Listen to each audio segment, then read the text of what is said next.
வணக்கம் students. Next நம்ம பார்க்க போகிறது இன்புட் பஃபரிங். கொஞ்சம் ஈஸியான கான்செப்ட் தான், உங்களுக்கு சிம்பிளாக புரிய வைக்கிறேன் பாருங்கள். லெக்சிக்கல் அனலைசர் என்ன பண்ணோம்னா, இப்போது நம்மக்கிட்ட ஒரு இன்புட் ஸ்ட்ரிங் இருக்குது, இன்ட் இருக்குது. ஃபஸ்ட்டு ஐ படிக்கும், என் படிக்கும், டி படிக்கும். இந்த மாதிரி ஒவ்வொரு கேரக்டராக அட் ஏ டைமில் ஸ்கேன் பண்ணிக்கிட்டே வரும், லெஃப்ட்லேருந்து ரைட் வரைக்கும். இதுதான் லெக்சிக்கல் அனலைசரோட வேலை. The lexical analyzer scans the input string from left to right one character at a time. இது என்ன பண்ணும்னா ரெண்டு பாயிண்டரை பயன்படுத்தும். ஒன்று ஃபார்வர்டு பாயிண்டர், இன்னொன்று பிகின் பாயிண்டர். ஸோ ஒரு பிகின் பாயிண்டர், இன்னொன்று forward pointer. So begin pointer ஸ்டார்டிங்கில் இருக்கும், ஃபார்வர்டு பாயிண்டர் தான் மூவ் பண்ணிக்கிட்டே போகும். It uses two pointers, begin pointer BP and forward pointer FP, to keep track of the portion of the input scanned. Initially, both pointers, அதாவது BPயும் FPயும், ஓகேங்களா, begin பாயிண்டரும் forward பாயிண்டரும் வந்து first கேரக்டரில் தான் இருக்கும் இன்புட் ஸ்ட்ரிங்கில். இப்போ இதான் input string. Into space A, B semicolon இருக்குது இல்லையா, ஸ்டார்டிங்கில் இந்த இடத்துல ரெண்டு பாயிண்டருமே இந்த இடத்துல தான் இருக்கும், பேஸ் பாயிண்டரும் ஃபார்வர்டு பாயிண்டரும். இப்போ ஃபார்வர்ட் பாயிண்டர் என்ன பண்ணணும்னா மூவ் பண்ணிக்கிட்டே போகும் அந்த லெக்ஸிம் முடிகிற வரைக்கும். லெக்ஸிம் எப்போ முடியும்னா ஒரு ஸ்பேஸ் பார்க்குற இடத்துல முடியும். The forward pointer moves ahead to search for the end lexeme. இப்போது இங்கே பேஸ் பாயிண்டர் இங்கே தான் இருக்கும். இப்போது அந்த ஃபார்வர்ட் பாயிண்டர் தான் மூவ் பண்ணிகிட்டே போகுது. ஃபஸ்ட்டு ஐயில் இருந்தது, அப்புறம் எண்ணுக்கு போச்சு, இப்போ டீக்கு போயிடுச்சு. ஓகேங்களா.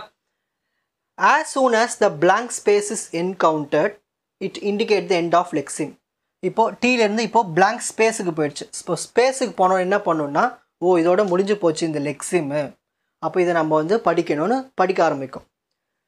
The forward pointer will be moved ahead at white space. When FP encounters white space, it ignore and moves ahead. அடுத்து என்ன பண்ணோம்னா, இப்போ இதை படித்தோம், இது ஒரு டோக்கனாக ரெகக்னைஸ் பண்ணிட்டோம், இன்ட்டு. அப்போ இது வந்து ஒரு இன்ட்டுன்னு ரெகக்னைஸ் பண்ணிடுச்சு. ஸோ ஒயிட் ஸ்பேஸ் முடிஞ்ச உடனே அதை இக்னோர் பண்ணிவிட்டு அந்த பேஸ் பாயிண்டர் இங்கே இருந்ததுலேயே ஐயில் அது அப்படியே புதுசாக இந்த இடத்துக்கு போயிடும். அதேமாதிரி ஃபார்வர்ட் பாயிண்டர் இந்த இடத்துக்கு ஸ்டார்ட் ஆகிடும். இப்போ திரும்ப இதேமாதிரி என்ன பண்ணோம், ஒவ்வொரு டோக்கனாக ரீட் பண்ணிக்கிட்டே போகும்.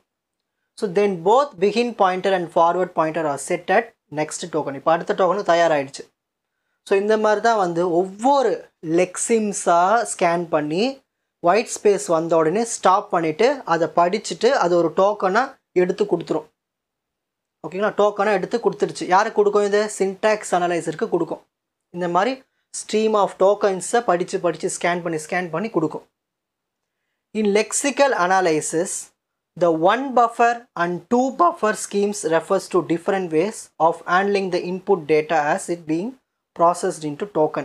இங்கே எப்படி நம்ம இந்த லெக்ஸிம்ஸை டோக்கன்ஸை கன்வெர்ட் பண்ணி அனுப்புகிறோம், அதுக்கு ரெண்டு பஃபர் இருக்குது. ஒன் பஃபர் ஸ்கீம் இருக்குது, டூ பஃபர் ஸ்கீம் இருக்குது. So first one buffer scheme, இதில் வந்து ஒரே ஒரு பஃபரை மட்டும் தான் பயன்படுத்துவோம் மெமரிக்கு, to read and process the input. So இன்புட்டை ரீட் பண்ணுறதுக்கும் அதை ப்ராசஸ் பண்ணுறதுக்கும் ஒரு பஃபரை தான் இங்கே பயன்படுத்துவோம். இந்த lexer read characters one by one, ஒரு கேரக்டராக ரீட் பண்ணிக்கிட்டே வரும் பஃபரில். Process them and moves forward. இப்போ இங்கே படித்தோம் இல்லையா, ஃபஸ்ட்டு படித்தோம் அதே கான்செப்ட் தான் இங்கே. அது பேர் ஒன் பஃபர் ஸ்கீம். ஸோ ஒரே பஃபருக்குள்ளே பயன்படுத்திக்கும். ஓகேங்களா, ஒரு கேரக்டராக ரீட் பண்ணி டோக்கன்ஸை ஜென்ரேட் பண்ணி அனுப்பிச்சிக்கிட்டே இருக்கும். இது one buffer scheme. Two buffer ஸ்கீம்னா ரெண்டு பஃபரை பயன்படுத்திக்கும். Use two buffers to handle the input. While the lexer process one buffer, the other buffer is being loaded with the next set of characters. This makes the process smoother. இங்கே பாருங்கள், example பாருங்கள். இப்போது முழு statement பாருங்கள். Into I is equal to I plus 1 semicolon, J is equal to J plus 1 semicolon, end of file.